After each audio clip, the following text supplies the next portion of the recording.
जंग करना है जमहूरियत में तो जंग खूब तरीके से करनी चाहिए। हमारा मामला यह है कि जंग करने से पहले हम नतीजे पर पहुंच जाते हैं। जंग करने से पहले हम नतीजे पर पहुंच जाते हैं। अरे हम हार गए तो कैसा। अरे मेरे भाई, मिसाल दे रहा हूं समझाने के लिए, बुरा मत मानिए। 70 साल से वो फलस्तीनी गाजा अब तक मर गए, भागो, वो डर नहीं रहे बल्कि मुकाबला कर रहे हैं। क्यों मुकाबला कर रहे हैं? क्योंकि इजराइल एक जालिम मुल्क है। मगर एक मिसाल देने के लिए आपको बता रहा हूं। दूसरी बात मैं आपके सामने ये अर्ज करना चाह रहा था कि यहां पर अंसारी बरादरी बहुत बड़ी तादाद में है। कोई नहीं पूछता, आप देखते जाइए बीजेपी क्या कर रही है। जो भी अल्पसंख्यक समाज के लोग अपने हाथ और खून पसीने की कमाई से अपनी जिंदगी गुजारते, उनकी कारोबार को, उनके बिजनेस को खत्म कर दिया जा रहा है। मगर कोई आवाज उठाने वाला ही नहीं, कोई लड़ने वाला ही नहीं। चुनाव आ गया तो सब आ जाते हैं कि भैया को जिताओ, दरी बिछाओ, अपनी जवानी को कुर्बान करो, उसके बाद हम ही मरते हैं, उसके बाद हम ही मरते हैं। तो मेरे अजीज दोस्तों और बुजुर्गों, मेरे भाई आप सुनिए, हाँ जिंदा है, आप भी जिंदा है, हम भी जिंदा है। मत नहीं आने वाली अल्हम्दुलिल्लाह। अब तीसरी जो अहम बात हम आपको बताना चाहते हैं, यहां पर आप जानते हैं कि हस्बे आदत, हस्बे रिवायत हमारे जो सियासी मुखालिफीन हैं वो बोलना शुरू कर दिए, भाजपा का फायदा हो जाएगा, भाजपा का फायदा हो जाएगा। कहां से फायदा होगा मुझे बताओ। अच्छा, यहां पर एक और विधानसभा में उत्तर प्रदेश में चुनाव हो रहा है, करहल में हो रहा है। करहल में बीजेपी का उम्मीदवार कौन है? अखिलेश के भाई धर्मेंद्र का बहन भाई लड़ रहा है। तुम अपने परिवार को नहीं रोक सकते और तुम आकर यहां पर मीरापुर में कह रहे हो कि मजलिस लड़ रही है तो फुलां को फायदा हो जाएगा। अरे तुम्हारे भाई का बहन भी लड़ रहा है, यानी तुम्हारे परिवार हर पार्टी में बैठकर मलाई और गुलाब जामुन खा लेंगे और हमको वोट ना दे कोई। ये कैसे होगा बताइए आप। और अहम बात मैं आपको याद दिला रहा हूं, 2012 सितंबर, ये मुजफ्फरनगर जिले में आता है। अखिलेश यादव मुख्यमंत्री थे, मुजफ्फरनगर का फसाद हुआ। आजादी के बाद सब सर हो गए थे, किसी के माओ की इज्जत लूट ली गई, किसी के बहनों को कत्ल कर दिया गया। आप कैंपों में जिंदगी गुजार रहे थे और अखिलेश यादव सैफई में उत्सव मना रहे थे। मुंबई से एक्टरों को बुलाकर चलाया था उन रिलीफ कैंपों के ऊपर।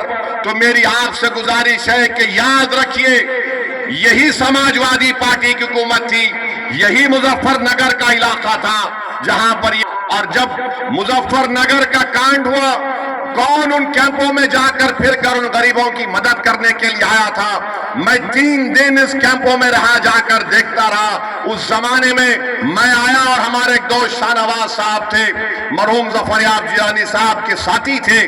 मेरे अजीज दोस्तों और बुजुर्गों, ये बात आप अपने जहन नशीन कर लीजिए। 20 तारीख के दिन अपने एक वोट का इस्तेमाल करिए और फिर इस विधायक यहां पर ककरौली गांव में मैं हम पुलिस से भी गुजारिश करेंगे, आप देते हैं। हमको मालूम आप बहुत हमसे मोहब्बत करते हैं, मगर इतनी ज्यादा भी मोहब्बत मत करिए जो हमारी जेब खत्म हो जाए। और फिर आ जाइए,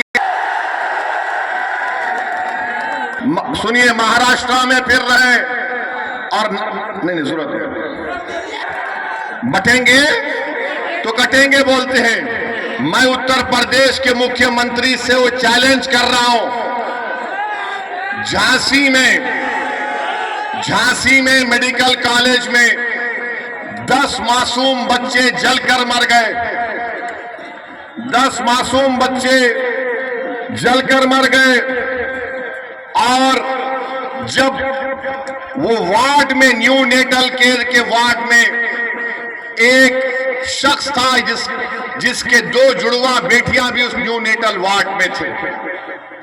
जब वार्ड में आग लगी तो शख्स कूदकर 10 से ज्यादा मासूम छोटे बच्चों की जान बचाया।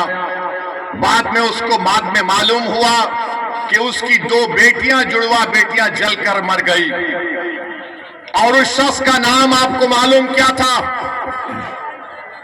जिसने 10 से ज्यादा मासूम बच्चों की जान बचाई, जो 6-8 महीने के बच्चे बच्चियां थे। उस शख्स का नाम याकूब मंसूरी था। याकूब मंसूरी कूद गया आग में। ये नहीं देखा मुख्यमंत्री बाबा योगी आदित्यनाथ, नरेंद्र मोदी, देखो याकूब मंसूरी आग में कूदकर ये नहीं देखा कि किस समुदाय, किस मजहब के मानने वालों के बच्चे हैं। वो ये देखा कि बच्चे जल रहे हैं और कूद गया। ये अल्लाह को कुछ और ही मंजूर था, वो अपनी 2 मासूम जुड़वा बच्चियों को नहीं बचा सका। मैं योगी आदित्यनाथ को चैलेंज कर रहा हूं, क्या तुम याकूब मंसूरी को बुलाकर उसके सामने बोल सकोगे बटोगे तो कटोगे? बोलोगे आदित्यनाथ, क्या तुम बोल सकोगे कि बटोगे कटोगे? याकूब मंसूरी को बोलो। क्या देश के प्रधानमंत्री याकूब मंसूरी को बुलाकर बोलेंगे एक है तो सेफ है? किसके लिए नारे लगाए जा रहे हैं? किसके खिलाफ जहर फैलाया जा रहा है बीजेपी की तरफ से? ये सब के सब भाजपा के लोग एक समुदाय के खिलाफ नफरत पैदा करने का काम कर रहे हैं। याद रखो मोदी, योगी आदित्यनाथ, देश रहेगा, आप और हम खत्म हो जाएंगे, देश बाकी रहेगा। और इस देश की ताकत यहां की भाईचारगी और मोहब्बत है। अगर आप नफरत खोलेंगे एक समुदाय के खिलाफ, आपको सियासी फायदा तो हो सकता है वक्तिया तौर पर, मगर क्या इससे देश मजबूत होगा? बटेंगे और कटेंगे का मतलब क्या है बताओ हमको? अरे बांग्लादेश में जो हुआ, तुम शेख हसीना को क्यों रखे भारत में बुलाकर? उसको भी भगा देते।